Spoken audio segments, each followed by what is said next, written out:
Hello everyone, how are you all? Very good morning. This is Saurabh Sharma, Assistant Professor, Department of Commerce, and I'm from SD College of Commerce. And yesterday we started a new series on accounting of share capital for the BCom final year students for the subject of corporate financial accounting. Okay, so we have recorded the three parts of the series, and today we are going to shoot the fourth part of the series. And firstly we will revise the previous topics, and then after we will start the new topic, which is types of share capital. Okay, let's revise the things first, and after that we will start the new topic. First thing which is decided in the first video, that what is company means a company which is formed and registered under the Companies Act as decided. Any simple business organization which is registered under the Companies Act become the company. We can say that if you and I want to start a company, and the reason behind to start a company is to need more funds to limit your liability and to enlarge your more features of the company.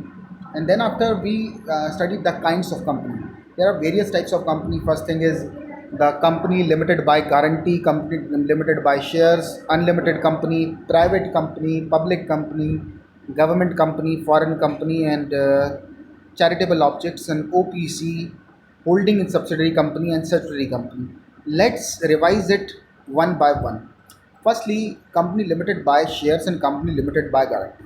In this company, at the time of wind up, the shareholders or the members of the company provide the guarantee to the shareholders, to the company directors, that when it is needed to be, when the company needs funds, the guarantors or the shareholders provide the required money. They set the limit of the guarantee, and up to that, their liability of per person is limited. And in case of unlimited liability, the liability of company is unlimited. But this concept is not is violated nowadays, vanished completely, because the core feature of the company is limited liability. And if you have the unlimited liability, then what is the benefit of forming a company when you are not enjoying the features? And the second thing is private company and public company, and there are many features of private and public company. Let's learn it one by one. First, in case of public company, you have unlimited members, and in case of public private company, you have only 200 members maximum. So members point of view, public limited is better if you want to form a large company. And if you want to form a company like in which 100 and 150 or 70 members are there, so then you need not to form a public company, because public company required lot of uh, statutory requirements, and the law for the public company is quite strict. That's why if you want freedom, liberty, then you have to form the private company. But if you want to form, if you need large funds, you want to take funds from the public, then you have to form the public company, and you have to issue the share to the general public. And on the capital, and the maximum capital of the private company, minimum capital of the private company is 1 lakh, whereas the minimum capital of public company is 5 lakh. Okay, and the core difference between them, the in the private company, the cost of the private company is private limited, and whether the cost of the limited company, public company, is limited. For example, Reliance Limited, Google Limited. But whether in case of you are forming a private company, then you can write the name of the Saurabh Private Limited or any other thing else. And in whether in case of government company, when government acquire 51% share in any company, like BHEL, like MTNL, like BSNL, when the government acquire at least 50%, 51% of the shares of the company, then company becomes the government company, because the government is in holding position, in the decision making position. Government take the major decisions in company. And here the meaning of government is central government, state government, or both. And foreign companies, when company is not registered in India, it becomes the foreign company.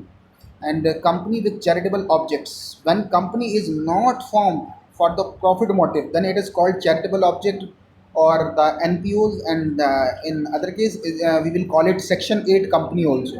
And in OPC there are only one member, there is no other member, there is only one member and one nominee and one director. There is no other person in the company. And in case of holding company and subsidiary company, there are two companies. Let's take an example. Let's There are two companies, which is Reliance Industries Limited and Reliance Jio Limited. And Reliance Industries Limited, which is the holding company, own the 51% share, own the 51% share in the Reliance Jio.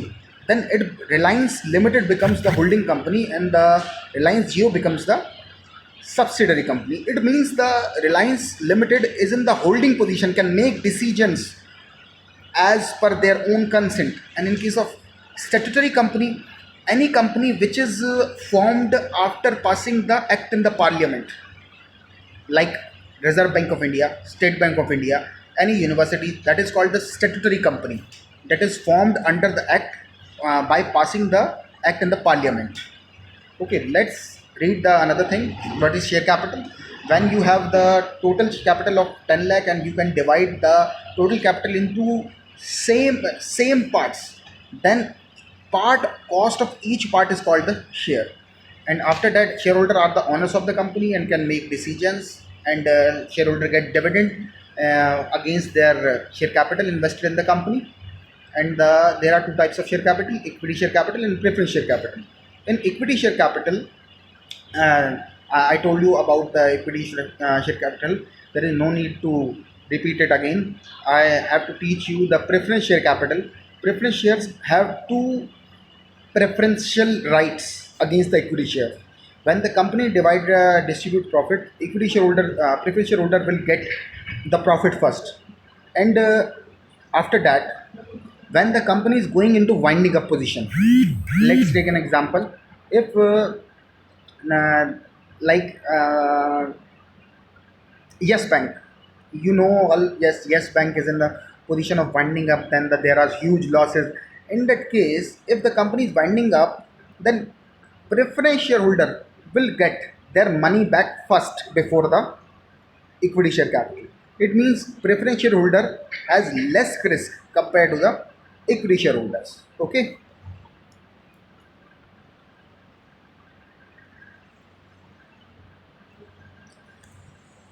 Let's read about the share capital meaning and forms.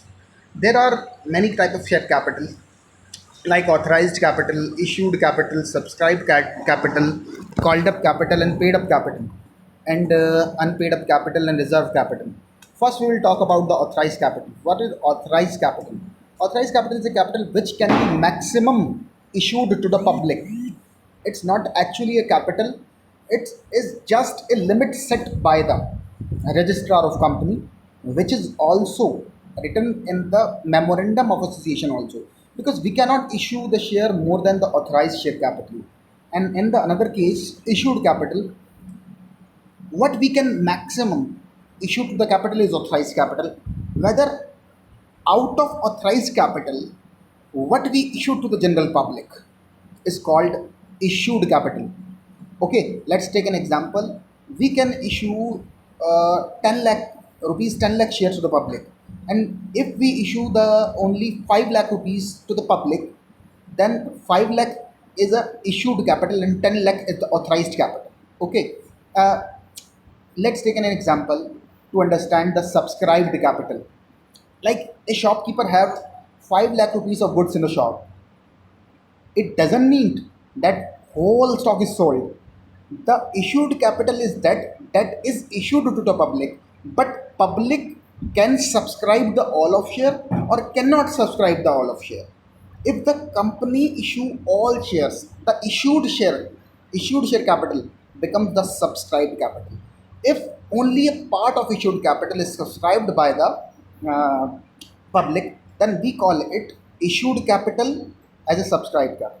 Okay, subscribed capital means which is subscribed by the general public.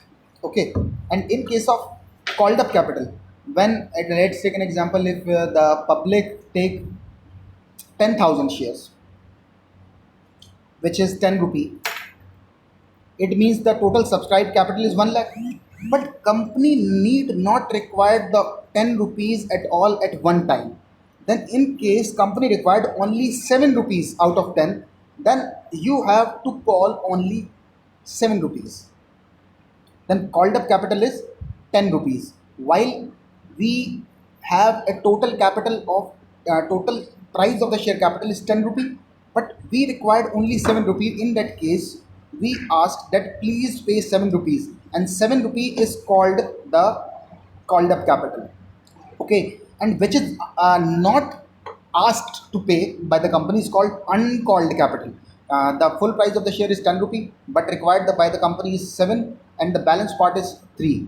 The required part is which is called by the company is called called up capital, which is not called by the company, which is need not to pay right now and have to pay after that when required, is called uncalled capital. And after that, paid up capital. What is paid up capital? Suppose we asked for the 7 rupee. Some shareholder pay the money and some shareholder will not able to pay the money. Then what is paid by the shareholder is called paid up money. Which is not paid by the shareholder is called unpaid up money. Let's revise this again. We asked to pay the 7 rupees from the shareholder. Okay. Let's pay 7 rupee. But all the shareholder does not have the same financial capability at the same time to pay the required amount. Suppose we ask from the 10,000 shareholder and 1,000 shareholder doesn't pay their money, then 1,000 into 7, it means 7,000 is unpaid capital or calls in area. Okay, here we have to understand the paid up capital is the most important capital out of all, because we have to pay dividend on it.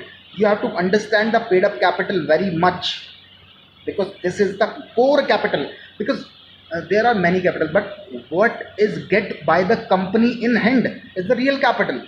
It means the paid up capital is the real capital on which the company paid dividend to the shareholders. And after that, there are the last point of the capital is reserve capital or reserve liability of the company. Okay, a part of the subscribed capital after passing a special resolution in the general meeting is segregated and it is asked to pay at the time of winding up only. Example, you have the reserve button in your Activa on your fuel device. Okay, then fuel device is on, the fuel button is on only when your separate capital is vanished. So it means when you need the reserve capital is the whole capital is vanished, then the directors of the company ask the shareholder to pay the reserve capital amount. Okay, thank you everyone.